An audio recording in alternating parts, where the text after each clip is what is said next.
नमस्कार करंदीकर साहेब, आपण इकडे आलात, मला फार आनंद झाला. खूप वेळेला मी तुम्हाला फक्त ऐकलं होतं, वाचलं होतं, पण मी तुमच्याशी कधी संपर्कात आलो नव्हतो. मला फार बरं वाटतं आहे. सिटी लाईट हे जे काय आत्ताचं खेडशिववरचं जे प्रोजेक्ट आहे याचा खूप विचार करून मी इथे सुरू करायचा निर्णय घेतला होता. इथे निसर्ग आहे, समोर सिंहगड दिसतोय, हायवेला लागून आहे, टोलनाक्याच्या अलीकडे आहे, पुण्यातून PMT ST ह्याचा बॅकअप आहे. आणि ज्या लोकांना आता परवडत नाही आहे घर घेणं आंबेगावमध्ये किंवा नऱ्यामध्ये, तिथले रेट खूप जरा जास्त झाले, त्या मानाने इथे रेट कमी आहेत. आणि आपण सगळे 1 बेडरूमचे जे फ्लॅट काढलेत की ज्या सर्वसामान्य माणसाला ते घेता येतील, बँकेची लोन्स आपण जी काय व्यवस्था केली आहे त्यांना इथल्या इथे लोन मिळेल. कमी उत्पन्न जरी असलं तरी त्याला घराचं स्वप्न जे आहे ते पूर्ण करता येईल, म्हणून आपण ही साईट इथे सुरू केलेली. सण एक 22.5 ते 23 लाखापर्यंत जातोय. हो, आणि प्रत्येक फ्लॅटला टेरेस आहे, ड्राय बाल्कनी आहे. हे काही सगळे विचार करून गेले. शैलेश सालित्तल म्हणून माझे मित्र आहेत आर्किटेक्ट, त्यांच्याकडनं मी हे प्लॅनिंग करून घेतलं. टाउन प्लॅनिंग आणि collector sanction, town planning sanction आणि कलेक्टर साहेबांकडनं NA घेऊन आपण सुरू केलं. 30 वर्ष आजपर्यंत कुठलं इलिगल काम केलेलं नाही आहे कधी.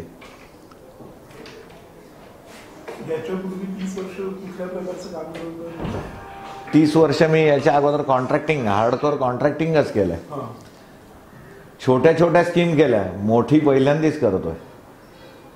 30 वर्ष बंगल्यांची कामं कर्वेनगरमध्ये, कर्वेनगर भाग जो आहे ज्यावेळेला डेव्हलप व्हायचा होता, तर सन 96 सालापासून मी तिथे बंगल्यांची कामं करणं सुरू केलं. कॉन्ट्रॅक्टिंग करत होतो, छोटी मोठी 2-2.5 बंगले बांधले, खूप चांगल्या मोठ्या लोकांचे बांधले. त्यांचे माझे अत्यंत चांगले संबंध आजही आहेत, ज्यांची मला सगळा आणि सर्वार्थाने मदत कायमच होत आली आहे आणि होते, इथून पुढे होईल अशी अपेक्षा करतोय. ह्याच्याकडे असं इन्व्हेस्टमेंट म्हणून जे लोक इथे येऊन राहणार नाहीत, ते वीकेंड हाऊस म्हणा किंवा फार्म हाऊस स्वतःचं केलं तर त्या फार्म हाऊसला मेंटेनन्स आहे किंवा बाकीच्या गोष्टी आहे. एखाद दिवसासाठी यायचं आहे, मजा करायची आणि परत जायचं आहे. तर 1 बेडरूमचा फ्लॅट आपल्या पैशाच्या बजेटमध्ये प्रत्येकालाच फार्म हाऊस करण्याचं स्वप्न आहे, पण ते सत्यात येणं पैशांनी अवघड होतं. त्या सर्वसामान्य माणसाला सुद्धा इथे त्याचं एक आनंदाचं जे काय ठिकाण पाहिजे त्याच्याकडे म्हणून पण मी बघतोय. आणि एंड युजर माझा इथला जो स्थानिक जे काय फॅक्टरीज आहेत, इथला जो बॅकअप आहे, ते पण लोक यायला लागलेत. त्याच्यानंतर आंबेगाव नऱ्यामध्ये ज्यांचं बजेट नाही ते येत आहे. काही मित्रपरिवार आहे ते पण घेत आहेत. ते घेताना त्याचा यूज काय करतील त्याच्यापेक्षा किरणला मदत करायची आहे, किरणला काहीतरी मागे उभं राहायचं म्हणून करताय.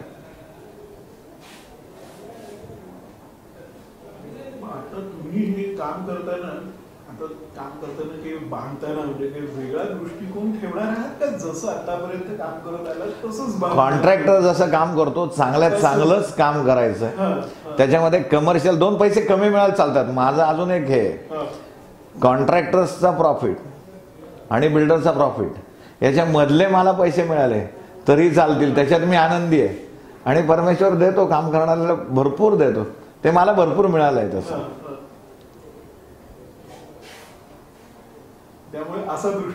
असा दृष्टिकोन आहे. पेक्षा थोडे कमी मिळाले तरी चालतील, पण चांगलं काम करायचं, लोकांना चांगलं घर द्यायचं, लोकांशी चांगले संबंध. जे इतके वर्ष नाव कमवायला खूप वर्ष लागले मला ते पुढे टिकवायचं आहे, त्याच्या दृष्टीने प्रयत्न करतो. हा आत्ता पहिली फेज आहे. हे साधारण 200 फ्लॅट्स आहेत आणि टोटल एक 1200 वगैरे फ्लॅट्स होतील 3 फेजमध्ये आपण करतोय. पुढच्या याच्यामध्ये आपण 2 बेडरूम 1.5 बेडरूमचं प्लॅनिंग करतोय. हे आता 1 बेडरूम म्हणजे सुरुवात कशी होते काय होते याच्या दृष्टीने मी बघून मग पुढची फेज सुरुवात करीन. आता एक साधारण 2-3 महिन्यात करीन काहीतरी. इथला रिस्पॉन्स आजचा, ह्याच्या मागे माझ्याकडे जे फ्लॅट्स बुक झालेले आहेत ते अत्यंत जवळचे लोक किंवा जे मित्र त्यांनी केलेले आहेत. आजही चांगला रिस्पॉन्स येतोय. सकाळपासून आजही भरपूर फोन्स येत आहेत आणि काही बुकिंग पण झालेलं आहे. त्या दृष्टीने विचार करतो आता पुढे. आता तुम्हाला या एरियाच्या फ्युचर प्रॉस्पेक्ट्स बद्दल काय वाटतं? इथे नक्कीच चांगलं होईल, कारण इथे रिंग रोड येतोय सर. जो रिंग रोड पुण्याच्या बाजूने जो फिरतो, इथनं कुठेही जाऊ शकता तुम्ही. 10 किलोमीटरमध्ये तुम्ही पुण्याच्या कुठल्याही कोपऱ्यात रिंग रोडनी जाऊ शकाल. इंडस्ट्रियल कॉरिडॉर जो झालेला आहे त्याचा काही बेनिफिट मिळेल. कुठल्याही कोपऱ्यामध्ये 10 मिनिटात जाऊ शकाल. म्हणजे या बाजूचे जे कोपरे आहेत कात्रज, तुम्ही म्हणाल की एकदम चिंचवडला जाईल, तर हे सगळं ट्रॅफिक जे आहे ते अवॉइड करून तुम्हाला जाता येईल, लवकर पोहोचाल. रिंग रोडमुळे लवकर पोहोचाल. असं पण एक डोक्यात आहे की रिंग रोडचा पण आपल्याला काही बेनिफिट मिळेल. मला तो वैयक्तिक बेनिफिट मला मिळावा अशी माझी इच्छा नाही आहे. इथे राहणाऱ्या लोकांची सोय काय होऊ शकते त्याच्याबद्दलचा असा विचार किंवा या लोकांना त्या सोयीचा पण पुढे जाऊन हे करता येईल. कारण आता इथनं टनेल जरी झालाय तरी त्या टनेलमध्ये इतकी गर्दी किंवा काही ॲक्सिडेंट्स वगैरे होत आहेत. कात्रज घाट बऱ्याच वेळेला पॅक असतो. येत आहेत लोक 10-15 मिनिटात येत आहेत, पण रिंग रोडमुळे अजूनही समजा एखादा बाणेरवरतून येतोय तर त्याला बाहेरच्या बाहेर येणं सोपं होईल. हडपसरवरून येणाऱ्या माणसाला सोपं होईल.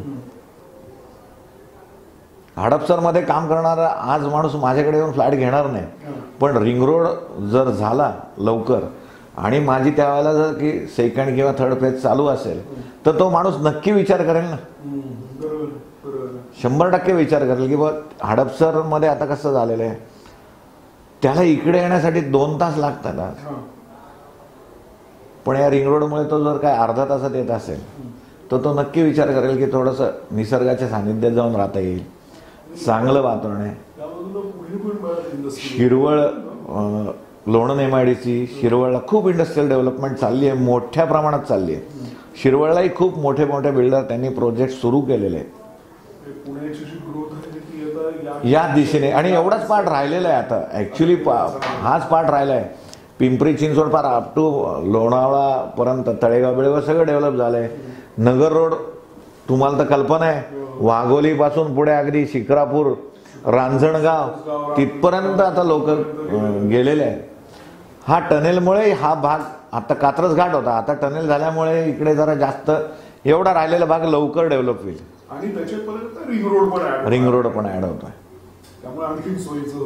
आणि बरोबर शिरवळला काम करणारा माणूस पुण्यात किंवा नऱ्यात जाण्याच्या ऐवजी माझ्याकडे काय येईल तर ते मुलांच्या शिक्षणासाठी इथनं पुण्यात जाणं सोपं आहे. बरोबर मध्यावर आहे. शिरवळ आणि पुण्याच्या मध्यावर आत्ता आपलं साईट आहे. इथे सगळ्या सोयी सुखसुविधा आहेत. शाळा आहेत, कॉलेजेस आहेत, बाकीच्या ज्या गोष्टी लागतात, हॉस्पिटल्स आहेत, हे सगळ्या गोष्टी आहेत.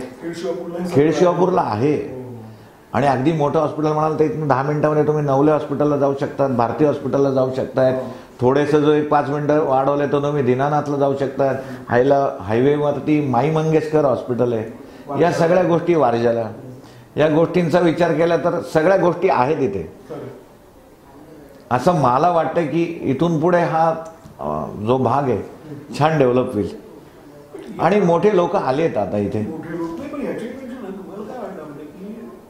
सोय गैरसोय हा एक भाग झाला, पण आता जे तुमच्याकडे बुकिंग होत आहे त्याच्यामध्ये घर घेताना जो विश्वास, त्याला जास्त महत्व आहे. 100% आहे विश्वासाला. मी तुम्हाला सांगतो, मी आज 20-30 वर्ष जो व्यवसाय करतोय ना, मी छोटी जाहिरात पण कधी दिली नव्हती. आज आयुष्यामध्ये पहिल्यांदा मोठी जाहिरात दिलेली आहे मी.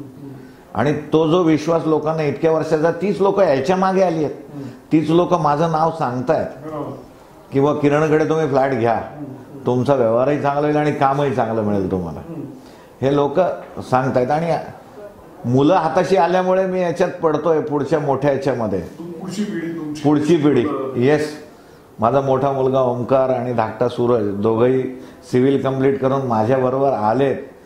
त्या सिव्हिलची बॅकग्राऊंड आहे त्यांना, त्याच्यामुळे मग थोडंसं अजून उत्साह वाढलाय. माझे काही मित्र आहेत, दिनेश जोशी म्हणून माझे एक मित्र आहेत, त्यांनी मला बरीच हेल्प केलेली आहे. त्यांचे काही जे पर्सनल मित्र आहेत ते माझ्याकडे बुकिंग करतायत. अजून धर्माधिकारी म्हणून आहेत माझे, एक बाकीचा सपोर्ट करायला बरेच वर्ष अमोद फडके म्हणून ते माझ्याबरोबर असतात. शेवट हे टीमवर्क हे मोठं करताना इतके वर्ष एकटाच करत होतो, पण आता सगळ्या जणांचा मोठा सपोर्ट आणि योगदान याच्यामध्ये माझ्या एकट्याचं नाही आहे, ह्या सगळ्यांचं आहे. त्याच्यामुळे आता हे स्वप्न कुठेतरी पूर्ण होतील असं वाटायला लागलं. सगळ्यांचा हातभार लागतो, प्रश्नच नाही ना. हे एकट्याचं कामच नाही आहे, एवढं मोठं एकट्याचं कामच नाही. आणि आपल्याला ओव्हर ट्रेडिंग करायचं नाही. आपल्याकडे आता पुढचं जरी सँक्शन असेल तरी मला सुरुवात नाही करायची. सँक्शन आहे माझं सर, पण मी सुरुवात करणार नाही. कारण कामाचं गणित, कुठलंही कर्ज जास्त वाढून, कुलकर्णी साहेब म्हणतात, DS कुलकर्णी, की कर्ज नाही वगैरे, ते कर्ज काढा, तुम्ही तुमचं अंथरूण मोठं करा, पाय पसरवा. कुलकर्णी साहेबांच्या गोष्टी वेगळ्या आहेत. मी लहान माणूस आहे, त्याच्यामुळे मला म्हणजे नेहमी त्यांचं ऐकतोय, बोलतोय, आदर्श आपल्या डोळ्यासमोर असतात. पण शेवट ते मोठे आहेत, त्यांच्याकडे लोक वेगळ्या पद्धतीने बघतात. आपल्याला पैशांचं रोजचं नियोजन जमवणं फार अवघड होतं. त्याच्यामुळे ओव्हर ट्रेडिंग न करता एक एक करू ना. आपण खूप मोठं बिल्डर व्हावं ही तुमची अॅम्बिशन नाही? अॅम्बिशन खूप आहे, पण स्टेप बाय स्टेप व्हायचं. कुठलंही ओव्हर ट्रेडिंग करून मला करायचंच नाही झालं तरी चालेल, पण जे करतोय ते चांगलं देईन. नावाला तडा जायला नकोय, तो तडा जायला 5 मिनिटं लागणार नाही. 30 वर्ष लागले इथपर्यंत येताना. 30 वर्षापूर्वी तुम्ही नाशिकहून आलात? मी नाशिकहून आलो. मी मूळचा नाशिकचा. तुम्ही पण इंजिनियर? नाही, माझं इंजिनिअरिंग बॅकग्राऊंड नाही आहे. मी ह्याचा ग्रॅज्युएट आहे, कॉमर्सचा. पण मला एकच व्यवसाय करायचा आहे. याच्यामध्ये पैसे टाकले की पैसे किती मिळतात हे माझं पहिले गणित होतं. पण आता मला त्याच्यासोबत हे सगळं बघतोय मी, की नुसतेच पैसे नाही आहेत, संबंध आहेत, काम आहे, हे सगळं बघून मी सुरू केलेला व्यवसाय 30 वर्षामागे. आत्ता मुलं आले, ते दोघेही सिव्हिल इंजिनियर झाले, त्याच्यामुळे मी अजून वाढवायचा विचार करतो. मला एकट्याला जेवढं झेपत होतं तेवढं मी आजपर्यंत केलंय. पुढे आता मुलं आहेत, ते बघतायत. आता हा सगळा इव्हेंट तुम्ही ज्या प्रकारे करताय ना, ते बघून असं वाटत नाही की तुम्ही हा पहिल्यांदाच इव्हेंट करताय. हे प्रोफेशनल स्टँडर्ड कसं अचीव्ह केलं तुम्ही? हे सगळं करताना दिनेश जोशी माझे अत्यंत जवळचे स्नेही आहेत. त्यांनी सांगितलं की आपण किरण असं करूयात, आपल्याला या पद्धतीने जाता येईल, या पद्धतीनेच जायला लागेल. ज्या वेळेला मोठं होतं, त्यांचा अनुभव मोठा आहे. ते बरेच वर्ष सेल्समध्ये बरंच काम केल्यामुळे त्यांचा अनुभव नो डाऊट माझ्या कामी येतोय, रोजच येतो, की आपण या पद्धतीने जाऊ, या पद्धतीने करू. मोठं करताना काय करायचं, मी कधी केलेलं नाही. मी भूमिपूजन करायचो त्यावेळेला 4 मित्र किंवा ते बंगल्याचे मालक असायचे, किंवा माझी पर्सनल साईट असेल तर 10-15 फ्लॅट, 20 फ्लॅट, 25 फ्लॅट. ह्याच्या मागची मोठी साईट म्हणजे स्वामीच्या अकॅडमी कर्वेनगरमध्ये 50 फ्लॅट्स होते. त्या भूमिपूजनाला माझ्याकडे एक 50 मित्रच होते हो. पण मी ती साईटवरती उभं राहूनच साईट विकली. आता इथे ही जी स्कीम केली, तर इथे असं काही अफोर्डेबल हाऊसिंग म्हणून काही वेगळं प्लॅनिंग, वेगळी कन्सेप्ट? अफोर्डेबल हाऊसिंगचे नियम सगळे वेगळे वेगळे आहेत. पण मी त्या अफोर्डेबल हाऊसिंगच्या जवळपास जायचा प्रयत्न करतो, की जर चांगल्यात चांगलं एरिया. आता लोकांचे एरिया बघितले आणि आपले एरिया बघितले, फ्लॅटचा साईज मोठा आहे आपला. आपण कार्पेटला जे काय इथे जी काय सिस्टीम आहे लोड करण्याची 30%, ती 30% आपण कार्पेट फक्त फ्लॅटला टेरेसवरती नाही केलेला. आणि मी रेटही 2899 रुपये जो ठेवला आहे, त्याच्यामध्ये मी डायरेक्ट टेरेस समजा 100 फुटाची, ते 130 फुटाचे पैसे घेत नाहीये. मी 100च फुटाचे घेतो. त्याच्यामुळे मग तो बेनिफिट मी डायरेक्ट कस्टमरला देतोय. त्यामुळे बाकीच्यांचे रेट, मला कोणाबद्दल बोलायचं नाही, सगळेच माझे मित्र आहेत.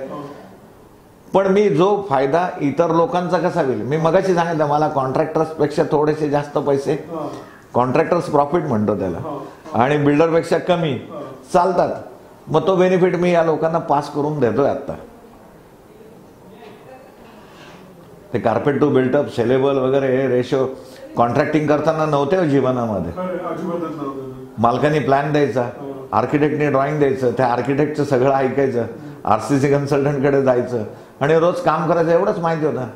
सकाळी 9 वाजता रात्री 12 वाजता रोज कुठेतरी कॉन्क्रीट असायचं. त्यावेळेला आपली ऐपत नव्हती, साईटवरती सिव्हिल इंजिनियर ठेवायची किंवा नोकरीला ठेवायची. एकटाच पळायचो. अंगावरती रोज कॉन्क्रीटने कपडे. त्याच्यामध्ये मला माझ्या मिसेसनी खूप साथ दिली.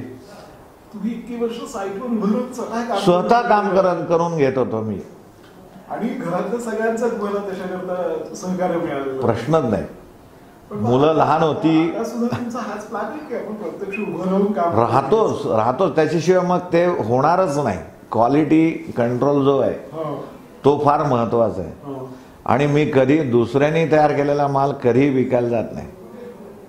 मी केलेल्याच मालावरती मला कामावरती विश्वास जास्त. आपण याचं सगळं लॅब टेस्टिंग वगैरे करून घेतो. सगळ्याचे रिपोर्ट्स घेतो. कुठल्याही कस्टमरला पाहिजे तर त्यांनी कधी आपल्या सगळ्या कॉन्क्रीटचे रिपोर्ट आजही बघावे माझ्याकडे. सगळे टेस्ट रिपोर्ट माझ्याकडे आजही आहेत. 7, 15, 21 सर्व दिवसांचे टेस्ट रिपोर्ट आपण घेतो. ते बघतो. डेव्हलप केलं घेतलंय त्या केल्यामुळेच किंवा ते पाहिजे ते तर महत्वाचं आहे याच्यामध्ये. आणि काम चांगलं केलं तर पैसे जास्तच लागतात असंही काही नाही.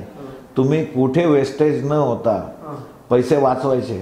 कॉन्ट्रॅक्टिंग केल्यामुळे मला चांगलं माहिती आहे की कुठे पैसे वाचवायचे. लोकांचे ओव्हरहेड्स कुठे कर्टेल करता येतील आपल्याला. तो बेनिफिट आपण लोकांना पास करून देऊ शकतो ना.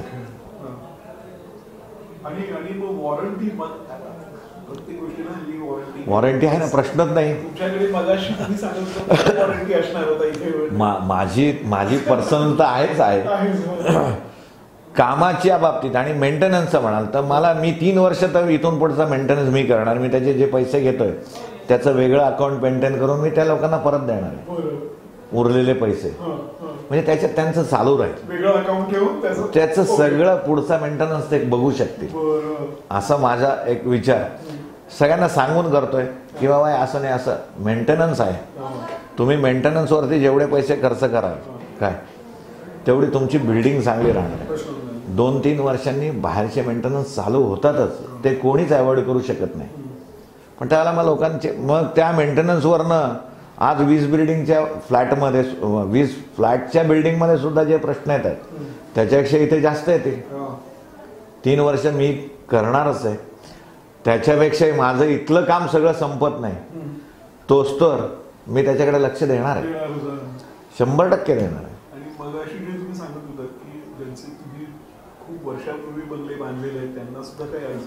अजूनही सोडवतो ना.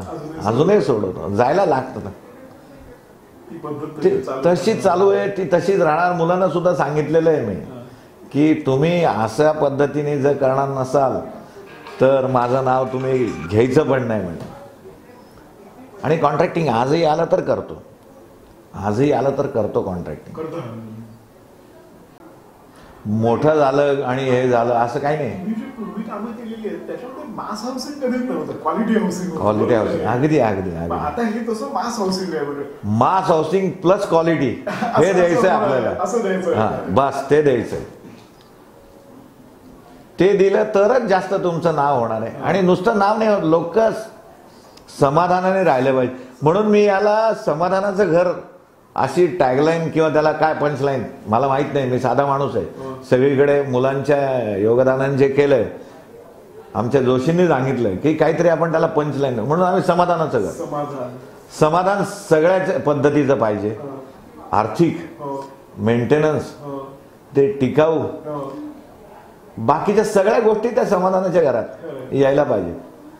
आणि दुसरं मग निसर्ग तो इथे आहे. तो तर आहे. तुम्ही बघताय मी पण बघतोय आहेच.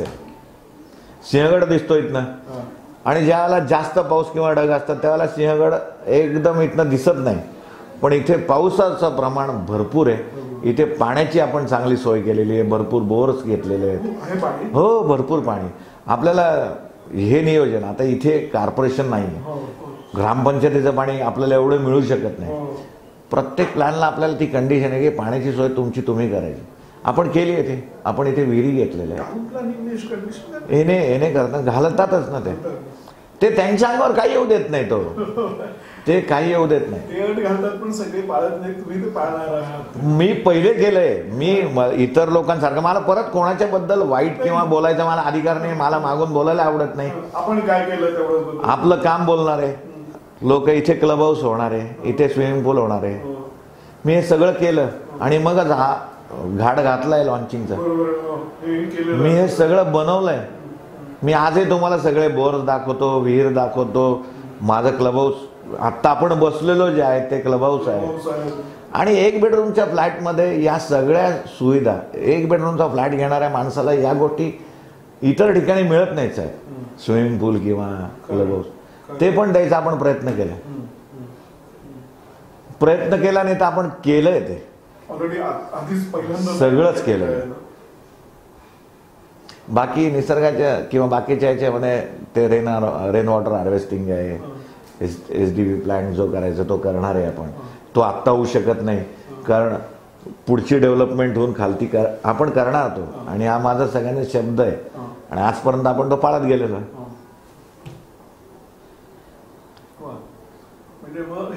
आणि जेवढे झाडं लावता येतील ना तेवढे लावायला सुरुवात केली आहे ऑलरेडी केलेली आहे. रस्त्याच्या फुटपाथच्या बाजूनी समोरच्या बाजूला फ्लॉवर बेड्स केलेले आहेत. मोठी छोटी फुलझाडं, मोठी झाडं, काही फळझाडं मी ऑलरेडी सुरुवात केली लावायला.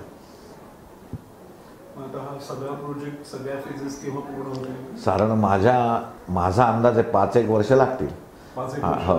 आणि माझं ड्रीम प्रोजेक्ट होतं, बाकीच्यांचं सारखं नाही. पण या 5 वर्षामध्ये मी समाधानाने याच्यानंतर दुसरीकडे कुठेतरी हात घालीन. पण मग आता हा पहिल्यांदाच तुम्ही जाहिरात दिली, मग जाहिरात देऊन हा अनुभव कसा वाटला? खूप खूप खूप भारी. मला कालपासून इतकं अनइझी होत होतं. तर मी जे माझे मित्र जे तुम्ही सारखा उल्लेख करतोय जोशी दिनेशजी, मी सारखाच म्हणतो की यार मला झोप लागत नाही. हे तो मला सारखा सांगतो काळजी करू नकोस, होणार आहे. नाही सकाळी 6 वाजल्यापासून फोनच्या 3 लाईन कंटिन्यूस वाचतायत. सकाळी 6 वाजल्यापासून झाले. आता लोकही आहेत बऱ्यापैकी, लोक येत आहेत, चेक देत आहेत, बुक करतायत. आणि मला असं वाटतंय की ते इतर लोकांसारखं कन्व्हर्जनचा रेशो वगैरे नाही. माझ्याकडे दिलेला चेक जो कोणी माणूस देतोय ना तो नक्की ॲग्रीमेंट करणार आणि तो माझ्याकडे फ्लॅट घेणार, नंतर परत जाईल असं अजिबात होणार नाही.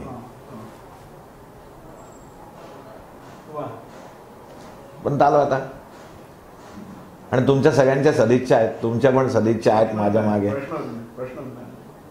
प्रयत्न करतो चांगलं वागायचा, चांगलं द्यायचा.